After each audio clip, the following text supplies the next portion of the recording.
La vida de trailero no es fácil, pero uno aprende a aguantar. Esa tarde, mientras cargaba combustible, llegó un compa que me ofreció un trabajo al norte. La paga era buena, demasiado para ser verdad. Me dijo que era una carga sellada, suministros médicos, según él. Lo único que pedían era que no la abriera en ninguna circunstancia. Y pues bien, agarré el jale. Total, ¿qué tan malo podía ser? A la hora de partir, me topo con que no iba a viajar solo. Un viejo chaparro, de esos que parecen momia del tiempo, se subió al camión como si fuera su casa. «Te acompaño hasta la frontera», dijo. Lo miré de reojo, tratando de no mostrarle que me incomodaba. Traía un sombrero viejo y unas botas tan gastadas que parecían de cartón. Pero lo peor eran sus ojos. Esos malditos ojos. Era como si me estuvieran leyendo por dentro. El camino comenzó a ser normal. El motor rugía como siempre y el viejo se quedó callado, mirando al frente como si estuviera esperando algo. Después de un rato, comenzó a hablar. Pero no de cosas normales, no. Me contó historias de la carretera, de traileros que desaparecían en rutas solitarias y de cómo algunos terminaban en lugares donde ni el diablo encuentra sus huesos. Me reí para quitarme la atención, pero por dentro algo no me dejaba tranquilo. Más adelante, algo empezó a sentirse raro con el tráiler. No podía explicar qué, pero se sentía más pesado de lo normal, como si llevara algo extra. Seguro es el motor, me dije para calmarme. Pero luego, noté un olor raro, como a carne vieja o algo podrido. Bajé la velocidad y abrí la ventana para que entrara aire fresco. El viejo me miró y dijo con una voz tan seria que me puso la piel de gallina: «No te detengas. Es mejor no saber». Y bien, llegamos a una gasolinera a mitad de la noche. Me bajé a estirar las piernas y comprar un café. El lugar estaba casi vacío, solo unos pocos traileros echando la plática. Me acerqué, más por curiosidad que por otra cosa, y alcancé a escuchar que hablaban de redadas en la zona. Decían que andaban buscando un cargamento grande de lo que sea que fuera ilegal, y que los militares no se andaban con juegos. Uno de ellos, un tipo canoso con tatuajes en los brazos, me miró de reojo y dijo: «Si llevas algo raro, mejor ni te acerques a los retenes. Te hunden sin preguntar». Volví al camión con el café temblando en mis manos. No era por el frío. Era la paranoia que me empezaba a calar. Me subí y traté de ignorar las miradas del viejo, que ahora parecían más intensas. Mientras arrancaba, él soltó algo que me heló la sangre. «No preguntes demasiado si quieres llegar con vida». Mi cabeza daba vueltas. ¿Qué carajos estaba transportando? ¿Quién era ese viejo? El peso del tráiler, el olor, las historias. Todo empezaba a encajar en un rompecabezas que no quería terminar de armar. Pero ahí iba yo, acelerando hacia el norte, como si la carretera misma me estuviera tragando. Y así fue como comenzó todo. Lo que parecía un viaje más, terminó siendo el inicio de algo que cambiaría mi vida para siempre. El camino hacia el norte seguía, pero con cada kilómetro me sentía más atrapado. Ese hedor seguía colándose por cada rincón del camión, y mi mente daba vueltas pensando en lo que estaba transportando. Son suministros médicos. Me repetía una y otra vez, pero no lograba convencerme. Algo no cuadraba. El viejo se mantenía en su papel de estatua, mirando al frente con esa expresión que me hacía sentir incómodo. De repente, habló: «Prepárate, Ramiro. Lo que viene no será fácil». «¿Cómo que no será fácil? ¿De qué hablas? Solo sigue manejando y mantén la calma. No respondí. Sus palabras me cayeron como balde de agua fría.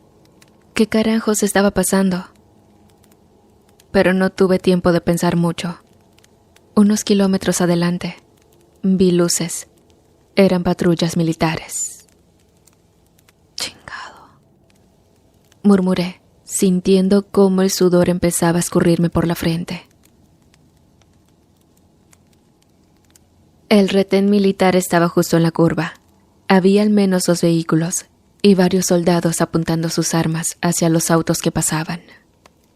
Sabía que no podía dar la vuelta ni tratar de evadirlos. Eso solo levantaría sospechas. Calma, Ramiro, me dije, tratando de controlar los nervios. Cuando me detuve frente a los soldados, uno de ellos se acercó. Era un cabo joven, con cara seria y mirada penetrante. «Documentos del camión, por favor», dijo, extendiendo la mano. Saqué los papeles con manos temblorosas, pero intenté aparentar normalidad. «¿Qué llevas en el remolque?», preguntó, mientras revisaba los documentos. «Suministros médicos», respondí, tratando de sonar confiado. «¿Qué tipo de suministros?». «Pues... no sé, solo me dijeron que los llevara al norte». El cabo levantó una ceja, claramente desconfiado.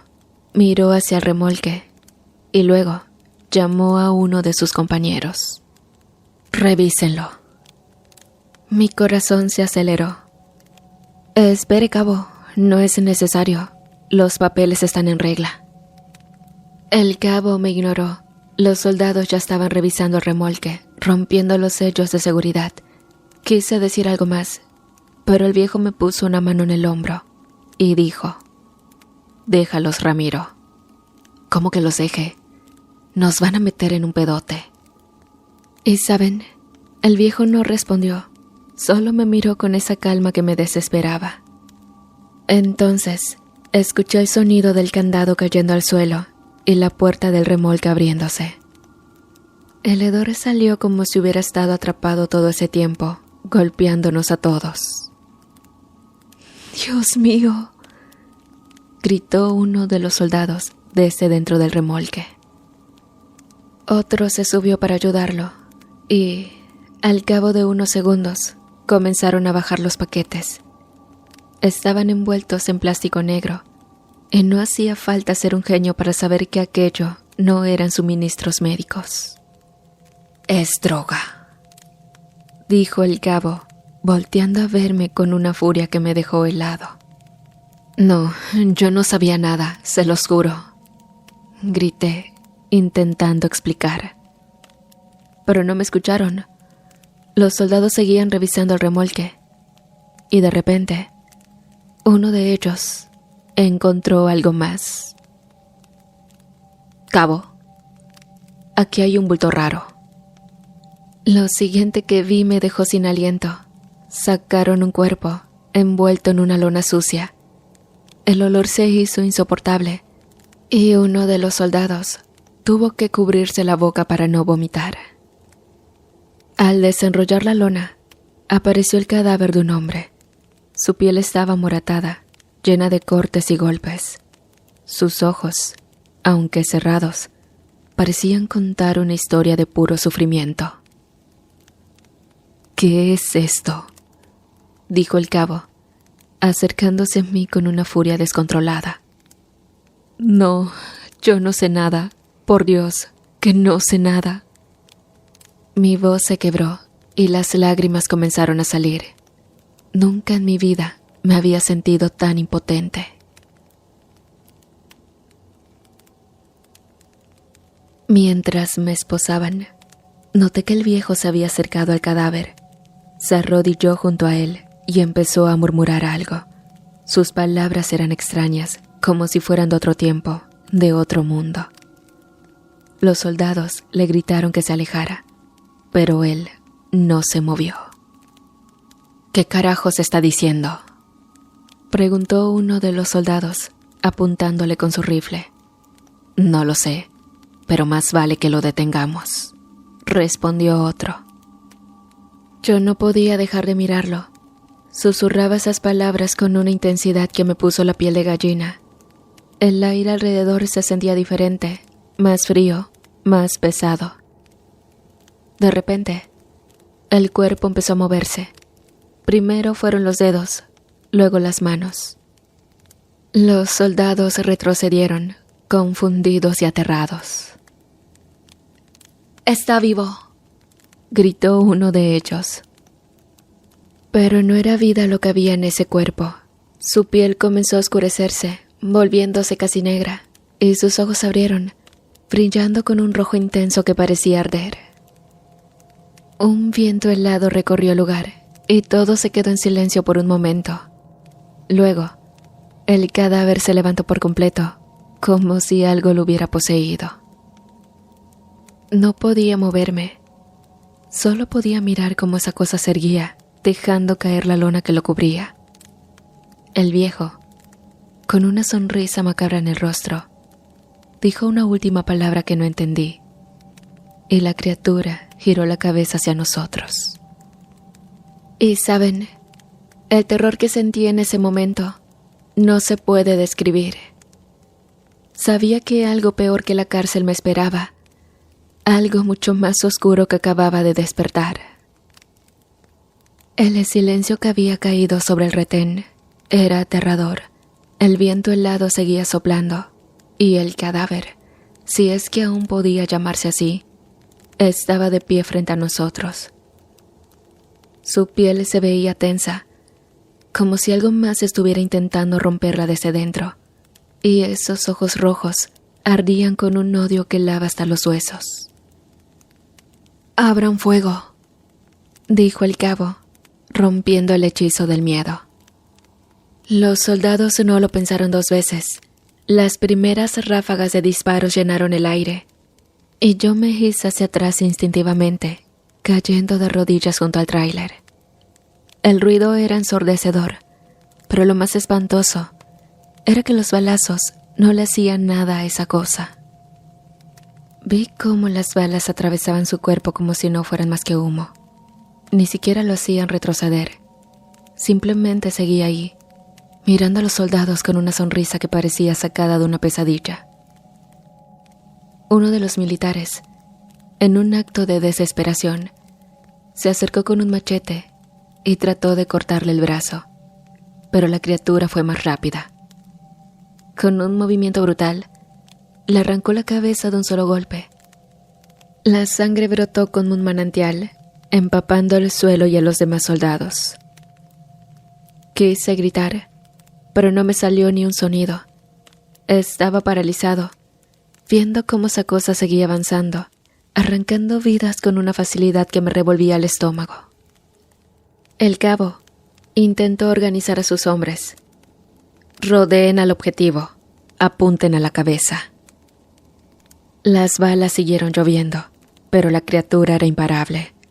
Agarró a otro soldado por el torso y lo partió en dos como si fuera un muñeco de trapo. Mientras todo eso pasaba, alcancé a ver al viejo. Estaba de pie junto al tráiler, observando la masacre con una calma que me pareció inhumana.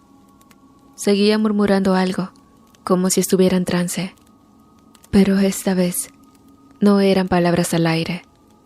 Su voz parecía tener efecto en la criatura. La bestia, porque ya no podía llamar humano a eso, se detuvo un momento y volteó hacia el viejo. Sus ojos rojos parecieron reconocerlo. «Es tu culpa», le grité al viejo, desesperado. No me respondió, solo siguió murmurando. Fue entonces cuando escuché un disparo diferente, más seco, más lejano. Una bala perdida le dio al viejo en el pecho, justo sobre el corazón. El impacto lo tiró hacia atrás, y su cuerpo quedó inerte en el suelo. No sé si fue coincidencia o destino, pero en ese momento, todo cambió. La criatura lanzó un rugido que me hizo cubrir los oídos. Parecía un animal herido, pero su furia era más intensa que nunca. Se abalanzó sobre el cabo, agarrándolo por la cintura y estrellándolo contra el camión. El ruido del cráneo rompiéndose fue tan fuerte que me hizo vomitar. Los pocos soldados que quedaban retrocedieron, pero el miedo en sus caras era evidente. Y uno de ellos comenzó a gritar por radio. «¡Refuerzos! Necesitamos refuerzos ya. Es un maldito demonio». La criatura no esperó a que llegaran más hombres. Dejó caer el cuerpo del cabo y volteó hacia el monte.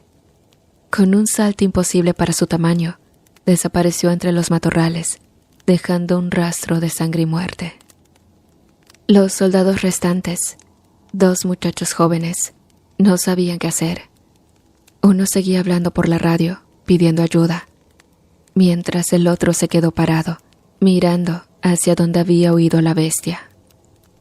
«¿Qué era eso?», preguntó temblando. No tuve fuerzas para responder. Me quedé ahí, tirado en el suelo, viendo los restos de lo que hace unos minutos era un retén militar. Había cuerpos por todas partes, algunos tan mutilados que ni siquiera se podían reconocer. El olor a muerte era insoportable, pero lo peor era el silencio, un silencio pesado, roto solo por los jadeos de los soldados que intentaban recomponerse. Uno de ellos se acercó a mí. «Levántate», me dijo, apuntándome con su rifle.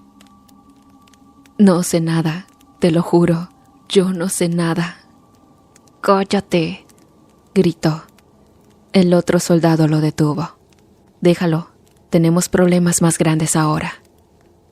Se quedaron discutiendo unos segundos, pero yo ya no escuchaba.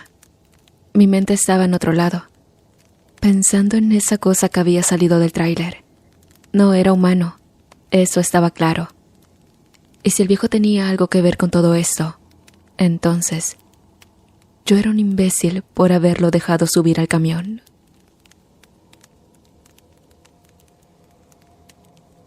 Mientras los soldados seguían pidiendo refuerzos, aproveché un momento de distracción para escabullirme hacia el monte. Sabía que quedarme ahí solo significaba una cosa: cárcel o algo peor. Con el corazón latiendo a 1000 por hora, corrí sin mirar atrás, con el eco de los gritos y los disparos todavía resonando en mi cabeza. A cada paso sentía las ramas arañándome la cara y las piernas, pero no me importaba. Solo quería alejarme de ese retén, de los soldados y, sobre todo, de esa cosa que salió del tráiler. No sabía hacia dónde iba.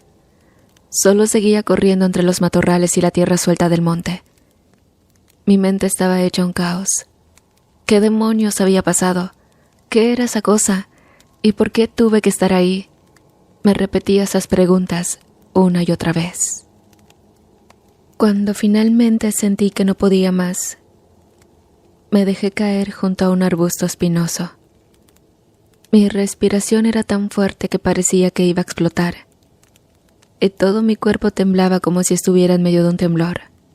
Me quedé ahí, con los ojos cerrados, intentando no pensar en lo que había dejado atrás. El silencio del monte era inquietante. No había ruidos de animales, ni grillos, ni siquiera el viento moviendo las ramas. Era un silencio pesado, como si la naturaleza supiera que algo malo había pasado. Me quedé ahí un rato, hasta que mi cabeza empezó a funcionar otra vez.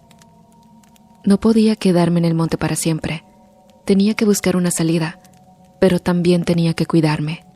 Si los soldados me encontraban, lo menos que me iba a pasar era terminar en la cárcel. Y si esa cosa regresaba, mejor ni pensarlo. Caminé durante horas, o al menos eso sentí. El sol ya estaba saliendo, y sus primeros rayos apenas comenzaban a iluminar el paisaje desolado. No había señales de camino, ni rastros de casas o pueblos cercanos. Solo monte y más monte. Finalmente, después de lo que me pareció una eternidad, encontré un camino de terracería. No tenía idea de a dónde llevaba, pero al menos era algo. Decidí seguirlo, con la esperanza de que me llevara a alguna comunidad, o mejor aún, a alguien que me pudiera dar un aventón.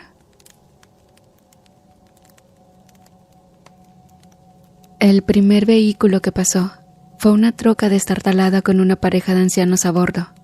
Me hicieron la parada cuando les hice señas con la mano. ¿De dónde vienes, muchacho?, preguntó el señor.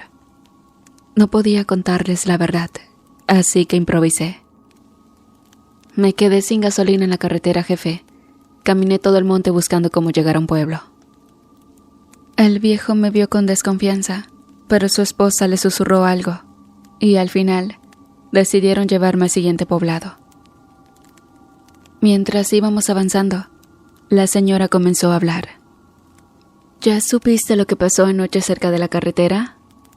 Mi corazón se detuvo por un momento, pero traté de parecer tranquilo. No, ¿qué pasó? Dicen que en un retén militar algo horrible ocurrió. Una criatura, un demonio, mató a casi todos los soldados. Lo escuchamos en la radio temprano. Sentí un escalofrío recorrerme la espalda. Estaban hablando de lo que había visto con mis propios ojos. Dicen que nadie sabe de dónde salió esa cosa, continuó el señor. Algunos soldados sobrevivieron, pero están en shock. Uno incluso está diciendo que era el diablo en persona. ¿Y el demonio?, pregunté, casi sin darme cuenta. Huyó hacia el monte, respondió la señora, persignándose. Los soldados están buscándolo, pero ya sabes cómo es esto. Si es algo del otro mundo, no lo van a encontrar nunca. No supe qué decir. Las palabras se me atoraron en la garganta y me limité a mirar por la ventana mientras el paisaje pasaba rápido. Cuando llegamos al pueblo, me despedí de los ancianos y busqué el primer lugar donde pudiera descansar un poco. Encontré una fondita y pedí un plato de comida y un café. Y mientras comía, empecé a escuchar a los demás clientes hablando del mismo tema. Dicen que encontraron cuerpos por todas partes, algunos ni se pueden reconocer, decía un hombre con sombrero. Yo escuché que esa cosa arrancó la cabeza de uno de los militares y se lo llevó como trofeo, agregó otro. No, lo peor es que dicen que el brujo que iba con ellos controlaba al demonio, interrumpió una mujer, pero algo salió mal y ahora la criatura anda suelta. Pues sea lo que sea, yo no salgo de noche hasta que lo atrapen, sentenció el hombre del sombrero. Cada palabra que escuchaba me hundía más en el miedo. Era como si el retén me siguiera persiguiendo, incluso cuando ya estaba lejos. Lo peor era que no podía quedarme mucho tiempo en el pueblo. Si los soldados llegaban buscando pistas, me iban a encontrar. Pagué mi comida y salí de la fondita. Mi plan era seguir avanzando hacia el sur, lo más lejos posible de todo ese desastre. Pero mientras caminaba por las calles polvorientas, no podía sacarme de la cabeza las imágenes de lo que había pasado. La criatura no era normal, y aunque no quería admitirlo, algo dentro de mí sabía que no había terminado. Algo me decía que volvería a cruzarme con esa cosa, y que la próxima vez no tendría tanta suerte. Hoy, mientras escribo estas líneas, estoy sentado en una hamaca vieja, bajo el techo de una choza que apenas aguanta los embates del viento. Estoy en algún rincón perdido del sureste mexicano, un lugar donde ni las patrullas pasan seguido. Aquí nadie me busca, y eso me da un poco de paz, aunque mi mente no me deja descansar del todo. Desde aquella noche maldita, no he vuelto a manejar un tráiler, ni aunque me ofrecieran el doble de lo que ganaba antes. Lo que viví en ese retén me cambió para siempre. Esas imágenes, esas voces, Todo sigue tan fresco como si hubiera pasado ayer. Al principio, intenté seguir con mi vida, como si nada hubiera pasado. Me volví de un pueblo a otro, buscando trabajos pequeños para sobrevivir, pero siempre llegaba alguien con historias de la criatura del monte. Decían que los soldados seguían buscando, que había rastros de sangre y huellas enormes en lugares donde no debería verlas. Otros juraban que habían visto al demonio con sus propios ojos, deambulando por el desierto o acechando a los rancheros en la noche. No sé si esas historias son ciertas o solo inventos de la gente, pero no me importa. Prefiero no saberlo.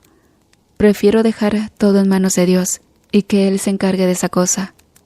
Yo ya no puedo con esto. Aquí, en este rincón del país, nadie pregunta mucho. Trabajo en lo que puedo, cargando bultos en el mercado o ayudando con reparaciones. La gente es amable, pero siempre mantengo mi distancia. A veces pienso que me reconocen, pero nadie dice nada. Mi único consuelo es que, hasta ahora, no he vuelto a escuchar noticias de masacres ni de soldados muertos por esa criatura. Tal vez la encontraron y acabaron con ella. Tal vez se perdió en el monte y nunca más volverá a aparecer. No lo sé, y prefiero no averiguarlo. Lo único que sé es que ya no soy el mismo. Esa cosa, esa bestia infernal, me quitó algo más que la tranquilidad. Me quitó el valor de volver a las carreteras, de enfrentar lo que venga con tal de ganarme la vida. Ahora, solo espero poder pasar el resto de mis días en paz, lejos de todo, y que el destino nunca me vuelva a cruzar con algo así. Y si Dios existe, ojalá tenga piedad de mí, y si esa cosa sigue allá afuera, ojalá que nunca encuentre el camino hacia mí.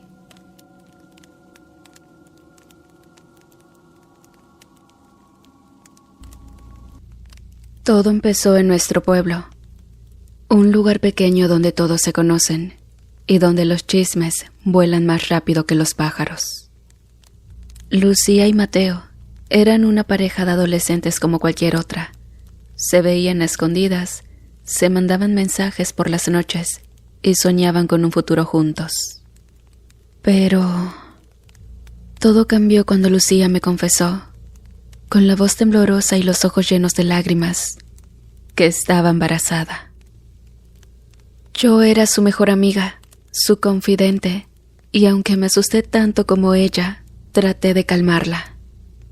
Tranquila, todo va a salir bien, le decía, pero en el fondo sabía que no sería fácil. Pues, en un pueblo como el nuestro, un embarazo a su edad era un escándalo seguro, y sus papás eran muy estrictos, y Mateo, aunque la quería, no tenía ni idea de cómo iba a mantener un bebé. Lucía estaba desesperada. No quería que nadie se enterara, ni sus papás, ni la gente del pueblo. Mateo y ella empezaron a hablar en secreto, planeando qué hacer. Yo traté de ayudarlos, pero la verdad es que no sabía cómo. Hasta que una noche, Lucía me llamó llorando. Sarita, ya no aguanto más. Mateo y yo decidimos qué hacer, pero no puedo decírtelo. Solo reza por mí. Esa misma noche, hubo una tormenta como no había visto en años. El viento aullaba como un animal herido, y la lluvia caía tan fuerte que parecía que el cielo se iba a caer. Yo estaba en mi casa, acostada, pero no podía dormir. Algo no me dejaba tranquila. Sentía que algo malo iba a pasar. Al día siguiente, Lucía llegó a mi casa temprano. Estaba pálida, con ojeras profundas y las manos temblando. Sarita, necesito contarte algo, pero tienes que jurar que no se lo dirás a nadie. me dijo con una voz que apenas podía escuchar. Yo, asustada, le juré que no diría nada. Entonces, me contó todo. Esa noche, Lucía y Mateo habían ido a la cabaña abandonada en el bosque, un lugar donde solían verse a escondidas.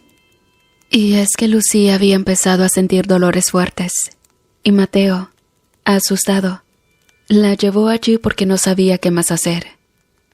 En medio de la oscuridad y el frío, Lucía dio a luz a un bebé. Era tan pequeño, Sarita, me dijo Lucía, llorando. Tenía los ojos cerrados y lloraba tan suavecito. Mateo y yo nos miramos, y los dos sabíamos que no podíamos quedarnos con él. No teníamos dinero, no teníamos casa, no teníamos nada. ¿Qué íbamos a hacer con un bebé? Fue entonces cuando tomaron la decisión que los marcaría para siempre. Decidieron abandonar al bebé en las escaleras de la iglesia, esperando que alguien lo encontrara y lo cuidara. Lo envolvimos en una cobijita que yo había traído y lo dejamos ahí, me contó Lucía con la voz quebrada. Pero cuando nos íbamos, empezó a llover tan fuerte y el bebé lloraba. Mateo me jaló del brazo y me dijo que nos fuéramos rápido, que alguien lo encontraría pronto. Lo que no sabían era que esa noche, la tormenta era tan fuerte que nadie salió de su casa. El bebé se quedó ahí, solo, en medio del frío y la lluvia. Pero al día siguiente, el padre de la iglesia lo encontró, pero ya era demasiado tarde. El bebé había muerto de hipotermia. Cuando Lucía me contó eso, sentí un frío que me recorrió todo el cuerpo. ¿Y qué pasó después?, le pregunté, casi sin querer saber la respuesta. Nada, me dijo. Nadie sabe qué fue nuestro bebé. Mateo y yo juramos no hablar nunca de esto. Pero, Sarita, no puedo sacarme su carita de la mente. Cada noche lo sueño, llorando, llamándome. Ver a Lucía tan destrozada, sabiendo lo que había pasado, me dejó helada. Pero lo peor era que ella y Mateo pensaban que todo había terminado, que podían seguir con sus vidas como si nada hubiera pasado.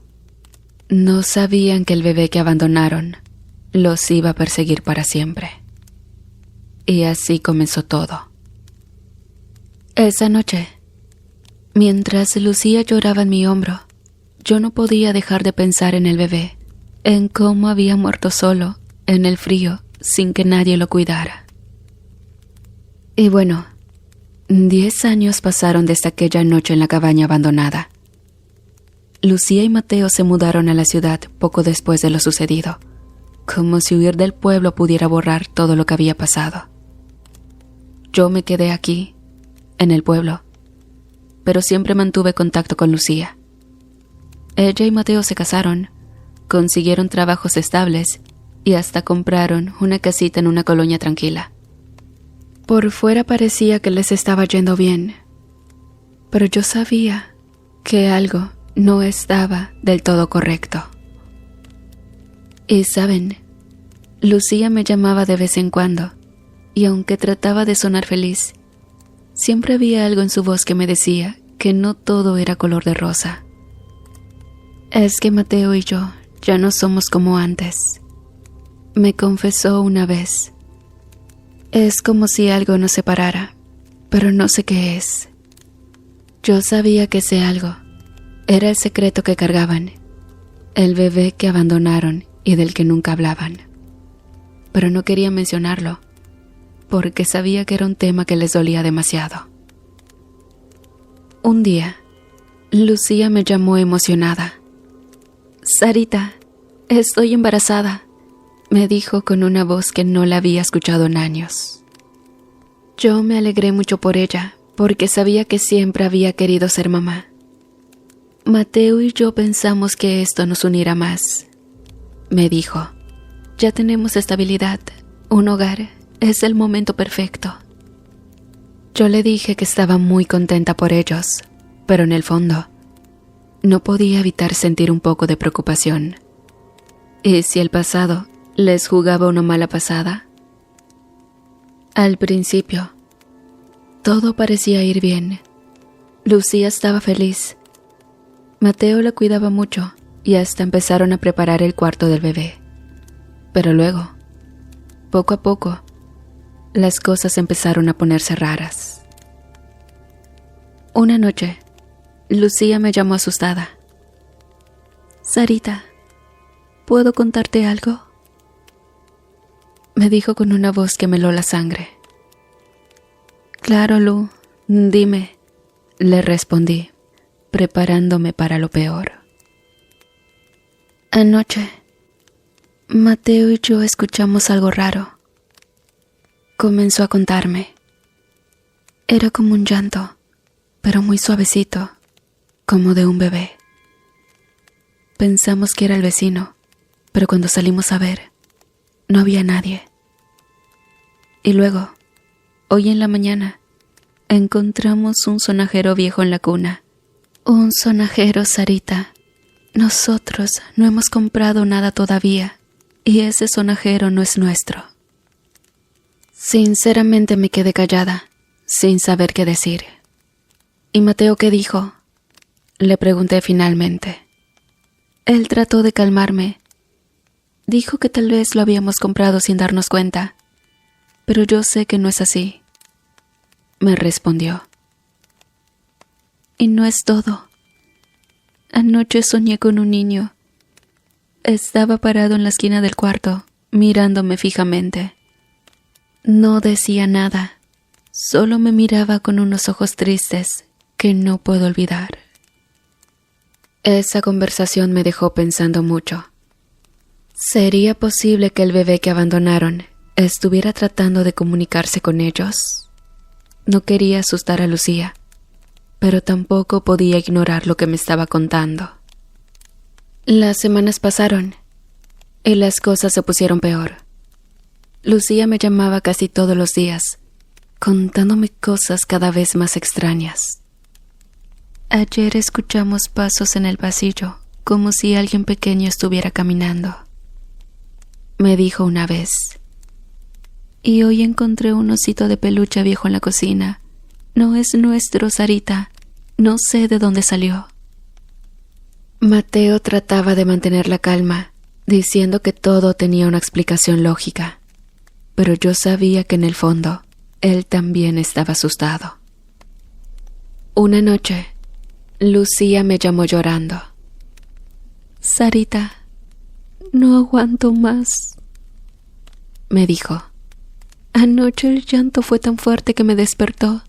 Fui al cuarto del bebé y la cuna se estaba meciendo sola, y cuando me acerqué, sentí un frío que me heló hasta los huesos». Al escuchar a Lucía tan asustada, sabiendo que algo sobrenatural estaba pasando, me dejó sin palabras. Pero lo peor era que no podía hacer nada para ayudarla.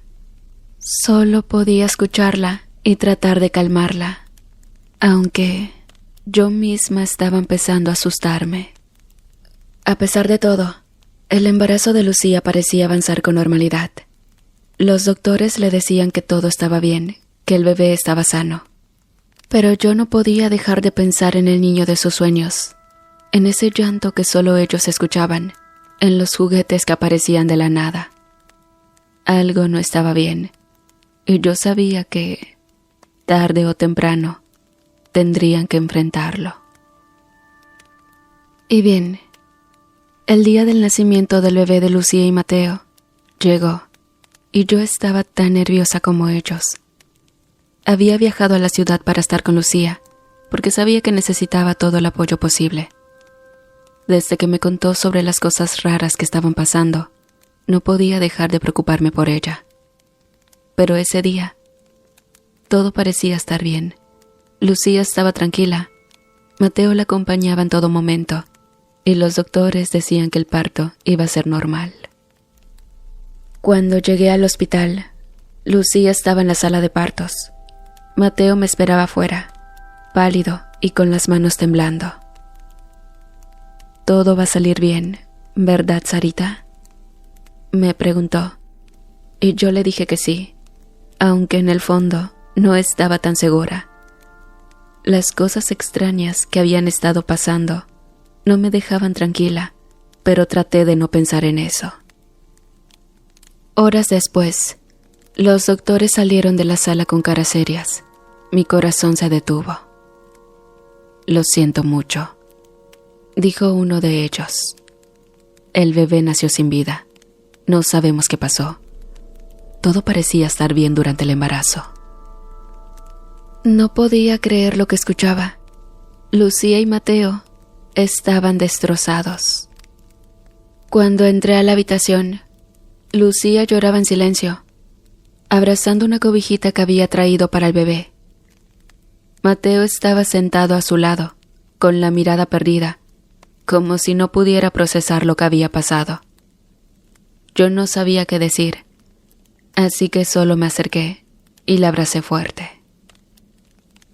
Esa noche, decidí quedarme con ellos en su casa. No quería dejarlos solos, especialmente después de lo que habían pasado.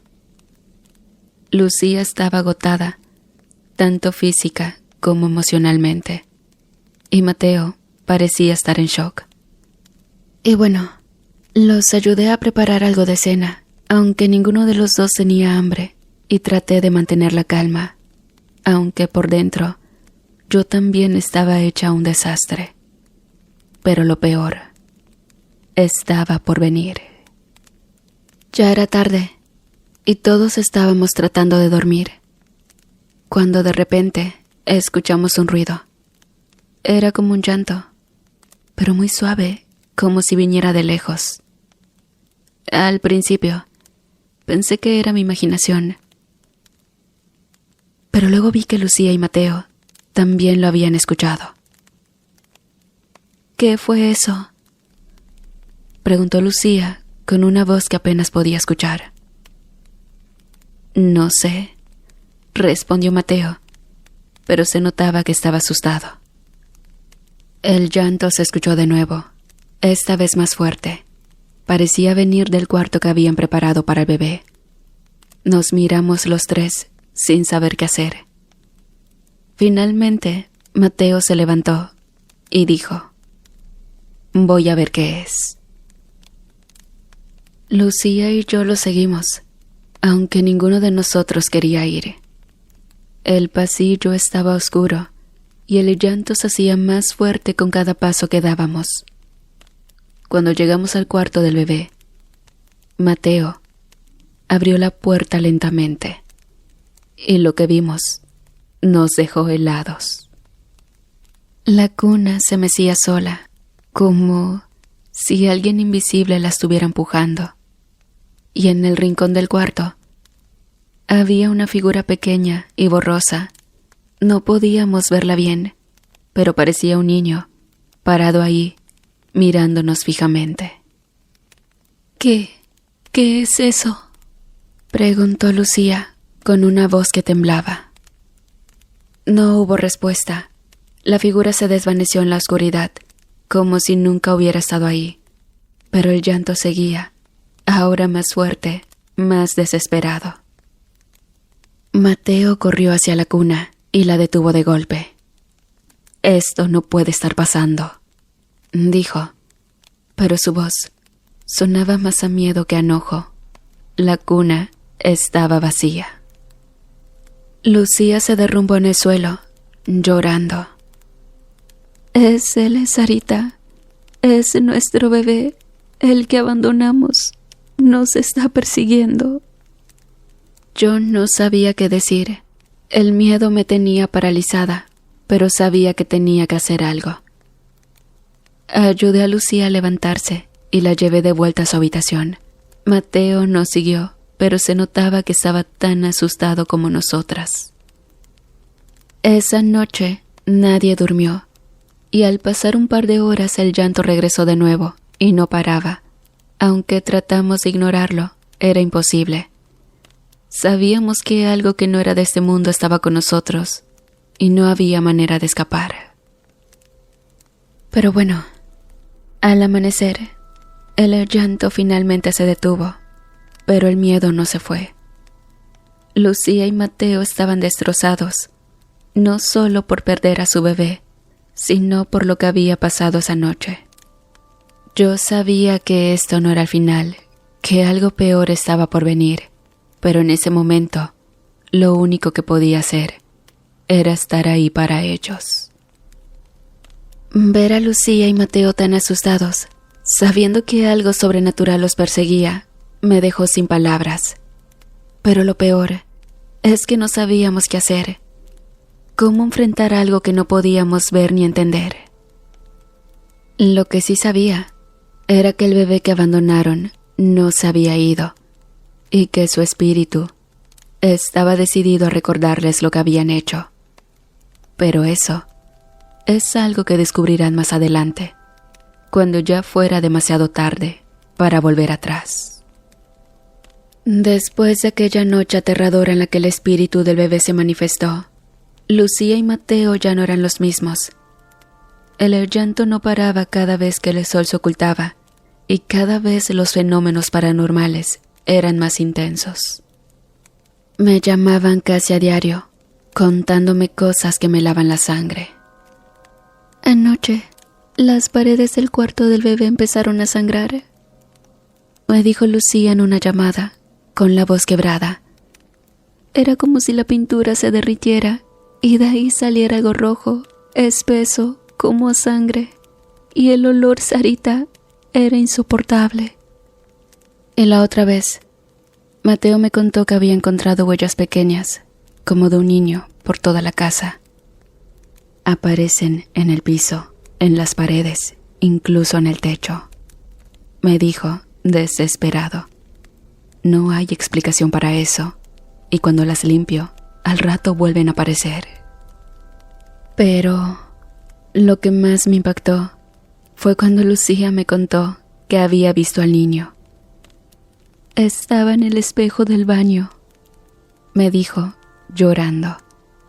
Era él, Sarita, nuestro bebé, pero no era un bebé, era un niño pequeño, con los ojos negros y vacíos. Me miraba fijamente y luego extendió su mano como si quisiera que lo tocara, pero cuando me acerqué, desapareció. No podía creer lo que estaba escuchando. Sabía que tenían que hacer algo, pero no sabía qué. Hasta que un día, Lucía me llamó y me dijo: Sarita, vamos a regresar al pueblo. Hay una medium allí, una señora que dice que sabe de estas cosas. Tenemos que hablar con ella. No lo pensé 2 veces. Les dije que los acompañaría. No podía dejarlos solos en esto. Cuando llegamos al pueblo, fuimos directo a la casa de la medium. Era una señora mayor, con ojos que parecían ver más allá de lo normal. Nos recibió en su sala que olía a incienso y hierbas y nos pidió que nos sentáramos.